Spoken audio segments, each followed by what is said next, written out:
Well, I actually grew up 2 blocks from the old Battleford Arena, so spent a lot of time there, just kicking around public skating. And then in those days, there was an organization called the Battleford Community Youth Club, and my dad and brothers and everybody was pretty involved in that. So we just started playing like everybody else, and it just kind of morphed from there.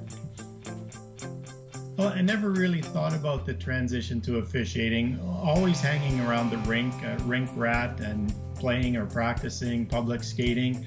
And then I'm going to guess I was 13 or 14 years old, and the old rink manager, Herb Smith, who's left us many years ago, basically told me to get off my butt and go out and referee a hockey game because the referees didn't show up. So I bundled up because it was cold and you're out there the entire time, and I went ahead and refereed a little kids' mites game or whatever it was. And at the end of the session, somebody came in and gave me $1.50 and asked me if I wanted to do another one. And I thought, wait a minute, this isn't such a bad gig. So that's how it started.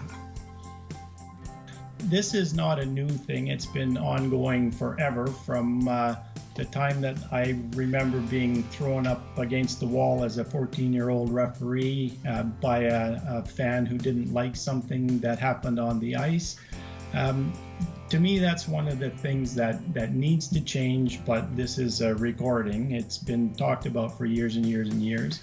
We all understand the emotion that's involved in the competitive game that we have.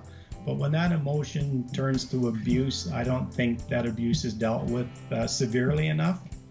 And that starts from in the stands, it starts from the people behind the benches, and then trickles down, obviously, to the players who mimic what the adults are doing. And I find that very disturbing because it's not fair. And that's why a lot of younger people are leaving the officiating side of it, because they just can't deal with the abuse, nor should they have to. And I think that's one thing that really needs to be addressed.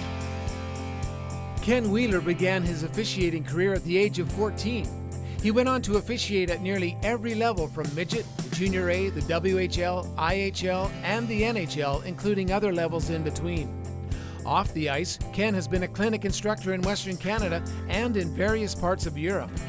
Following his retirement from on-ice duties, Ken was a part of the WHL officiating supervisory team and then an NHL officiating manager, a position he still holds today.